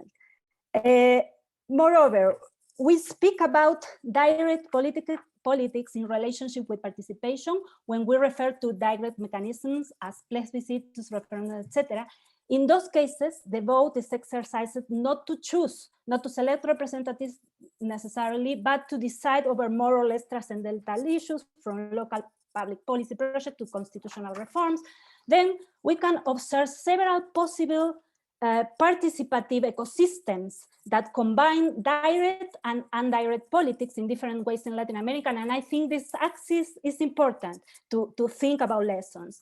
For example, for Latin America, we can distinguish the case of Uruguay, where we can observe a broad combination between direct democracy mechanisms, referendum, citizen consultation, and indirect mechanisms in the form of councils, committees, etc. And speaking, as we show with Yanina, for example, Uruguay is maybe closer to Ireland or to British Columbia ecosystem, I don't know, we can discuss this, than, for example, Brazil, that is geographically, that geographically borders Uruguay. So speaking about Brazil, the so-called laboratory of participation with capital letters, we can observe, following a huge amount of Brazilian scholars that made innovative studies, again, University of Sao Paulo, the Metropolis Study Center, also in Sao Paulo, the National University of Brasilia, FL, University of Minas Gerais, University of Campinas, Rio de Janeiro State University. All research says that I recommend to the public to consult. Thanks to these studies, we know that direct democracy mechanisms are not so extended in Brazil, due in part because normative restrictions, as it happens in Mexico, and the protagonists or stars of the Brazilian participative ecology, particularly since Lula governments, were mainly councils and conference, and we know, thanks to the work of Brian and Gianpaolo Baiocchi, that participant budget experiencing decreased paradoxically after Lula assumed the presidency. And let me say that precisely participatory budget include the form of assemblies in one part of the process, and this was precisely the participative institution that diminished its presence in the case of Brazil. In comparison with Uruguay, the Brazilian laboratory of participation belongs more to the world of indirect politics than to the world of direct democratic mechanism. Finally, for this first axis, let's say some words about Venezuela. Communal councils born promising that they will be the source of an alternative sovereignty in front and in confrontation with a sovereignty derivated from electoral representation. But the evidence shows that communal councils are deeply intermediated and are really very far from the mythical notion of assemblies. In fact, again, I am quoting as a recent doctoral research done by Carlos Torrealba and co-coordinated with Adrián Gursa-Lavalle and myself, communal councils that aspire to retain some democratic future are trying to develop different forms of resistance to the party, no, the PSUV party, the PSUV, that insists in controlling communal councils intermediaries. So this is a reflection that came to begin to classify it with some axes, this heterogeneous and broad world of democratic innovation. And in this way, I want to introduce my second axis, that is referred to the actors of the democratic innovation, and also I think is referred or related with structural drives of democratic deficits that Mark points out.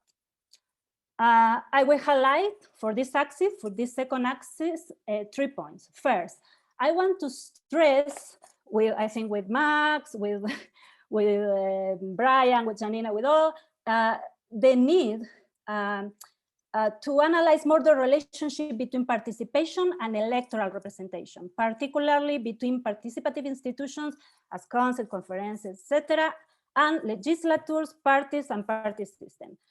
For example, bringing evidence from recent research on feminisms in Mexico and Brazil, I quote, coordinated with Deborah de Almeida from National University of Brasilia, particularly for Brazil, we find two parallel worlds in these ecosystem. On one hand, participatory institutions as women councils and conferences, particularly since Lula's government allow to articulate better the movement and to build a progressive agenda. Of course, not without conflict, especially between classical pro-gender organizations and Black women organizations. But in general, we can say that we can observe some relative positive results in those terms. On the other hand, we can observe how the Congress was increasingly captured by religious conservative actors and became deeply confronted with the feminists. Then an important lesson is that at least in this case, participation was far from being a complement in the sense of improved electoral representation and was like a parallel war in deep confrontation vis-a-vis with the Congress and then with electoral classes representation. And why is it important to observe this confrontation now? Because I think maybe the most interesting democratic innovation, this is my perspective, today is happening in the intersection between participation and electoral representation. I am thinking on collective mandates that allow the access to Congress of Black women, lesbian candidates that promote LGBT agenda in the Brazilian Congress, and all of this in a context of a tremendous conservative backlash.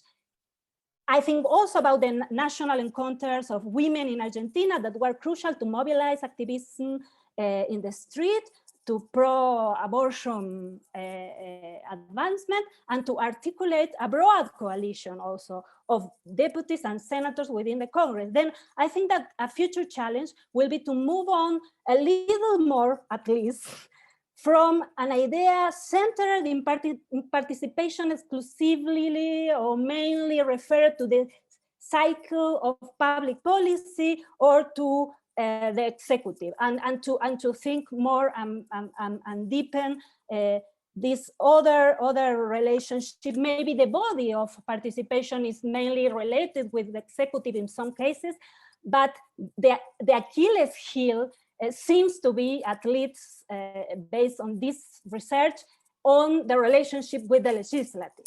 So, okay. And two more points to finish about challenges and lessons. And because I am studying now conservative religious, anti-rights and anti-gender backlash in Latin America, I think we have to observe that conservative actors are participating in our supposedly progressive, innovative mechanisms. I am aware it's an all empirical problem, but I think that we have to recognize this empirical phenomena. For example, the National Front for the Family in Mexico is leading assemblies, and they are super participative and hyper deliberative, and they are no instrument. I think there is not a case of instrumentalization as some actors, as Yanina was stressed. This was a very important point, but they believe in participation. They believe, we maybe don't like that they believe in participation, but they believe and they practice participation. And the participation of Catholics, evangelical and other religious and not religious conservative actors within councils for family and childhood, in Mexico, in Brazil also. Well, I think this is an extensive empirical phenomenon that is there, and we have to it's a challenge, still is a challenge. And final, when we are talking about participation related with the government and the civil society organizations, I think we have to think and to conceptualize and to research more participation, and recognizing that is also in connection with narco-state and paramilitary organizations. In our study about prior consultations and other participative institutions dealing with neo-extractive projects in Mexico, the study, I quote again, the study is called Conversing with Goliath, and the coordinators are Valeria Guarneros Mesa and Marcela Torres Wong. We find, not unexpectedly, that violent interventions are a structural element that co-constitute participation, even institutionalized participation. And then I agree that we have to institutionalize, of course, participation, but my question is how we can institutionalize participation in those institutional contexts so embedded with informal, paralegal institutions. Then, for example, prior consultation as a free and informed mechanism became the opposite, because the opposite that is supposed to be, because criminal and paralegal groups capture information and they arrest, kidnap, and of course murder those who seek to exercise their freedom, especially when it comes to opposing mega projects. So I am aware that particularly these two last points that are from my research experience and yeah, in this field. So I am aware that particularly those two last points bring a less optimistic maybe panorama concerning democratic innovation in Latin America. But of course, I think that we have to face the evidence and include this phenomenon in our future research agenda. And I think the panoramic data that Latino project bring, it will be useful to help us with those challenges and to take better opportunity of the lessons that we learn in this time. Thank you very much for your attention. Thank you very much, Gisela, for all your insights, also many critical points that were raised before.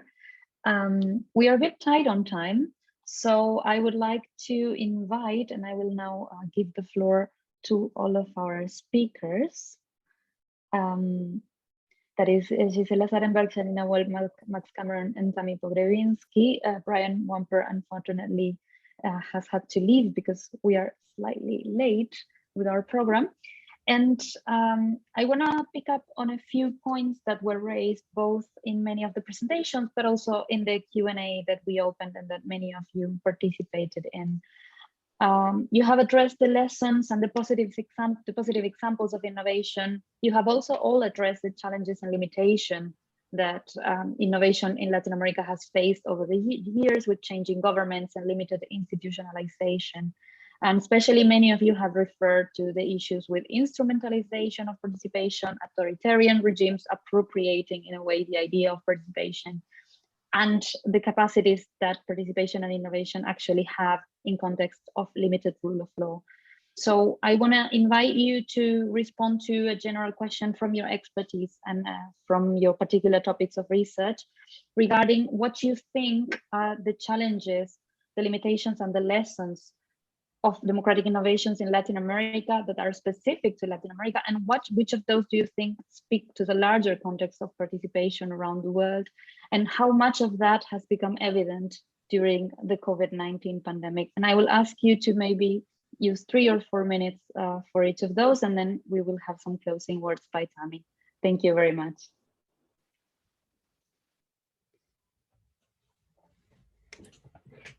Mel, did you want me to begin? Or did you want somebody else? As you wish. You are free to begin if you please. Well, maybe I'll just say I'm currently working on a project with Grace Jaramillo and a group of people who were involved in the earlier project on the state of democracy in the Andes. And one of the things that we're looking at is the way in which executive-led processes of Republican refounding have generated challenges in terms of democratic governance in the region. So when we think about popular participation in Latin America, a lot of it is shaped by what we've seen in Venezuela and Ecuador and Bolivia, and the record is a mixed one. We've certainly seen great strides toward inclusion in Bolivia. We've seen a sharp deterioration in Venezuela, now no longer by any standard a democratic regime. And under Correa, we saw an initial effort at stimulating popular participation but then a loss of interest on the part of the executive and a government that really wasn't very participatory.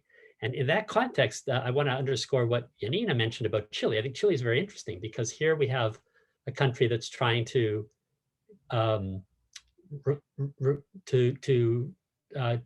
take an authoritarian constitution, create a new one, but not fall into the trap of what we've seen in some of the Andean countries.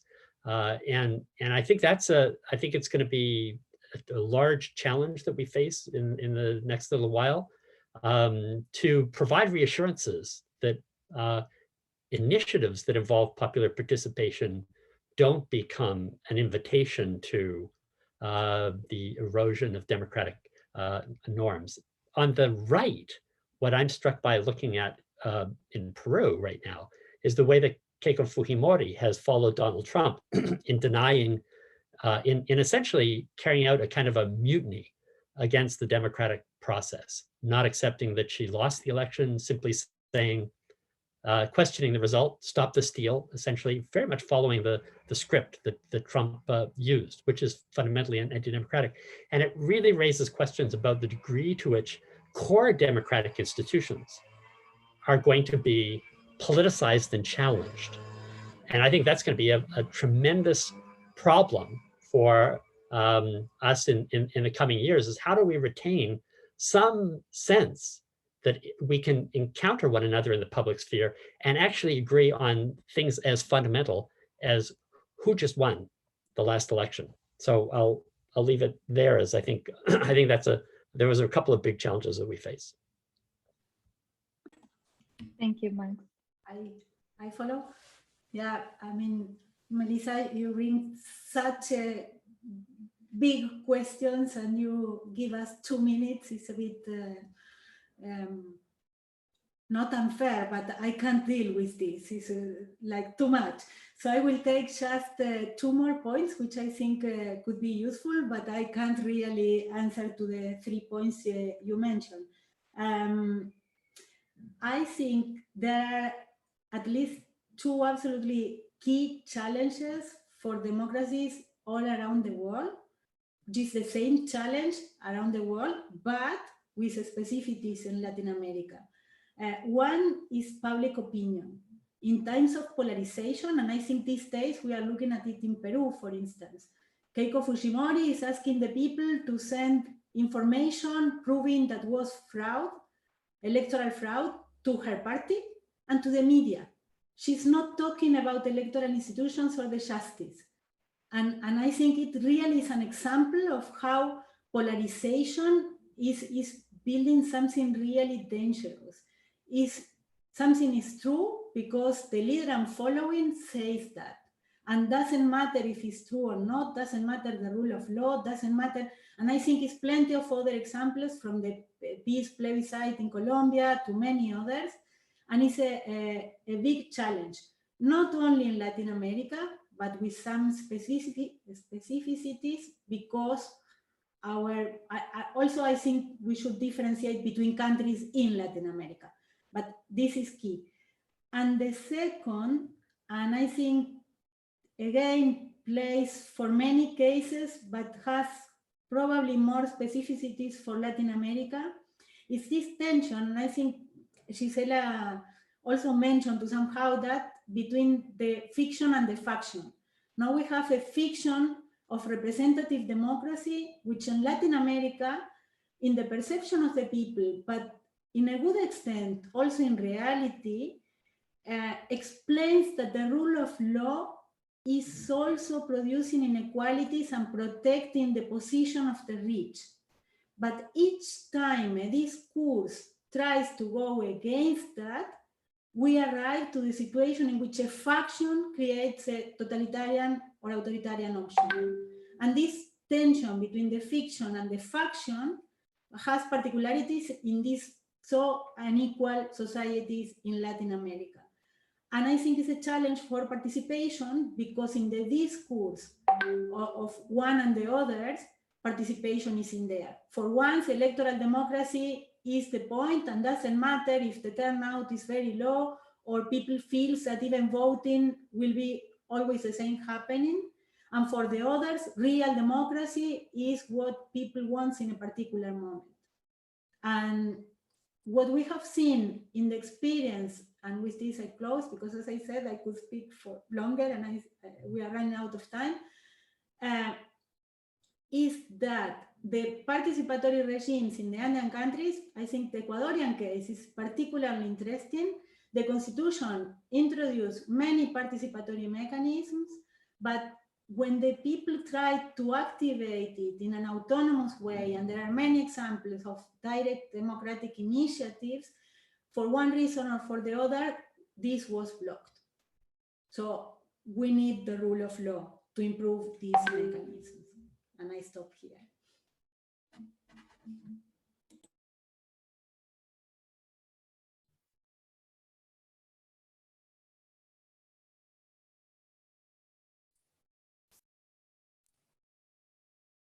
Gisela, you say? Because then I can be the last one, so I can wrap up. Okay, but Brian didn't speak. Oh, it's okay? Brian unfortunately had to leave early. Excuse me. So No one problem. point, I will take, thank you. I will take only 1 point. And I don't know if it's allowed, or tell me please, but there were two questions in the chat that I will bring to make a better reflection. No, Daniel asked, wonder, why do you think democratic innovation are not perceived as a tool to regain trust in democratic institutions? Can we still talking separately about social innovation and democratic innovations? And McCoy, David wonder, are any broad types more or less vulnerable to capture, or that are more oriented to democratic ends? I understand this. And I think that those questions and several points that we highlight here are related with the issue about the relationship between participative circuit or ecosystem and electoral representation circuit. And what I learned, and what I think we can see also play more with the Latino database and with the Latino report and with other studies.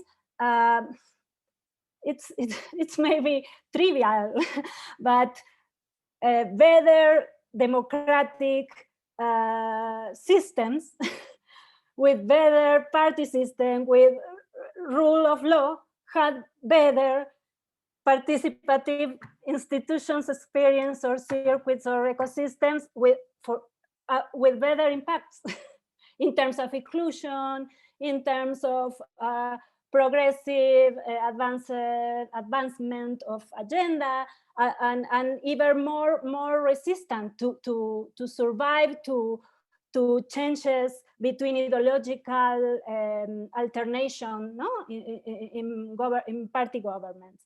This is, I think, it's trivial, but the problem with this lesson for me is that it's something that is a cycle, no? So where we can reinforce this cycle between electoral representation and participative circuits. And I think that we have not, it's impossible to now to give one single recipe.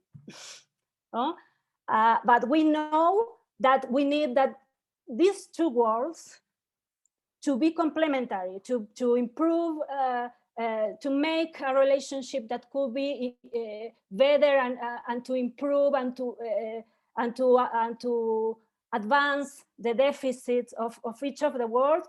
We need to advance in these two worlds at the same time, if it's possible. So I will stop there.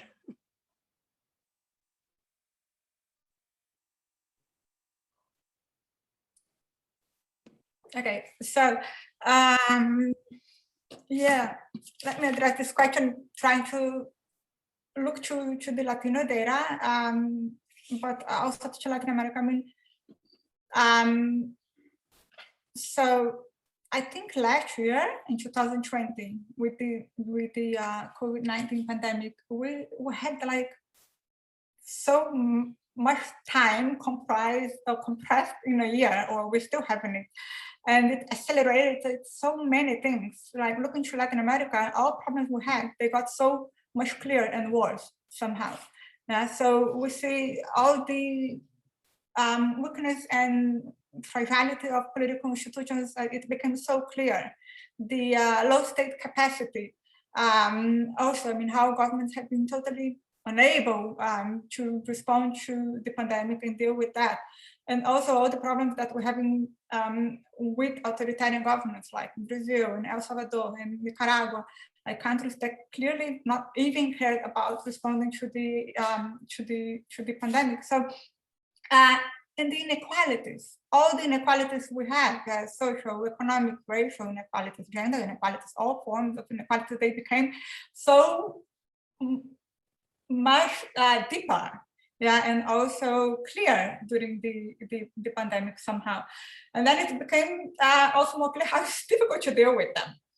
And at the same time, I think something really interesting happened, and then it brings me some optimism and some hope.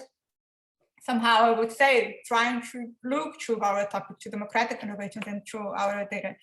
2020 also confirmed the trends we were seeing in Latino. Looking through our data and then observing from the last years where things were moving to, then we see that 2020 brought all those trends to a point where they're extremely clear and strong. Like, say, for example, we had seen less institutions, I mean, less democratic innovations as institutions and more mechanisms and process that are really less institutionalized also by the nation, but much less of the old participatory institutions. They're not that old, but those that had been so much studied, yeah, by case studies and by the literature. So we have much less of that being created throughout the years. Also, much less government innovations and much more civil society initiated innovations. We have less deliberation and much more, it had to be so in the pandemic, digital participation. But all those trends, all those changes in the data, we could already see in the Latino data from the last 5 years. It was pointing exactly in that direction. Less government, more civil society, less deliberation, more digital participation, and less institutions and more like mechanisms and processes of participation, which lack institutionalization, but also because of the nature. So, and then the pandemic brings something also related to that, which is interesting, and which I think we had that in our trends in the reports. There must be a conceptual change going on also in the coming years to reflect the changes in democratic innovations. And I will see very strongly some trends toward digital participation using, for example, collective intelligence, which is something that I personally I'm very enthusiastic about, and I'm starting next week a new project about that.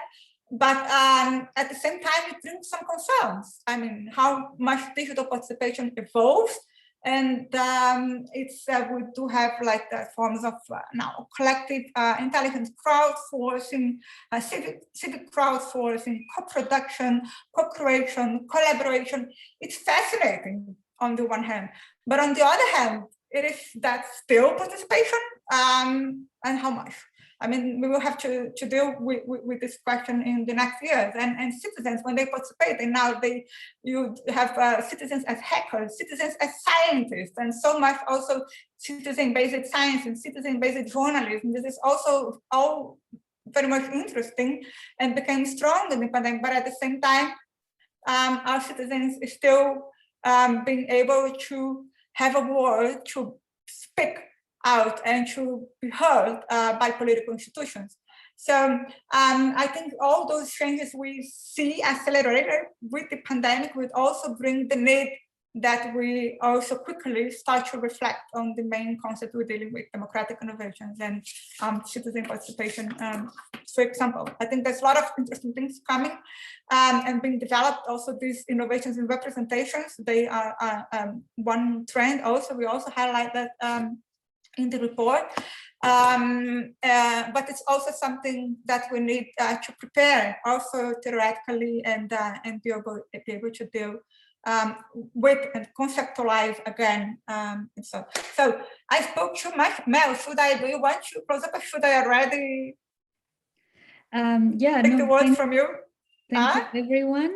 I would like to invite our surviving panel members to say goodbye, and then Thamy will have a few closing words for the conference. Yeah, and then let me thank you, Chu, for the moderation, and all the panelists, and Mark for the keynote speech. And let me thank the Latino team, which is just 1 minute on that, which I had said at the beginning. The Latino, throughout those years, we've been 32, I mean, the team 32 with me, 33. So wonderful students from all over. Some of them stayed short in the project, but some of them, like Melisa, for example, stayed very long. So we were together 32. There were a moment in which we were like 18, 19 at the same time. And in the last year, we've been 4 with me. And then we became 3. And then now 2, and we got like, at the very end of the moment, also one more, which is not part of the Latino thing, was doing the revision of our text. We just embraced the project and became one of us also and helped it so much. So Latino has that, which I think is wonderful. This commitment, this engagement of so many people and so many students, and this is what made the project. So I want also to stress here my big thank you for this wonderful team, it was a lot of work, and the thing I will miss much is having these nice people around me. So thank you, everybody, and for those who will be tomorrow there, see you. Thank you, everyone. Thank you. Thanks, Thamy. Thanks, Mel. Thanks all. Thank you very much. And see you tomorrow for our 2 roundtables. Those of you who speak Spanish and Portuguese. And if you don't, it's a good time to learn. See you tomorrow. Thank you. Bye.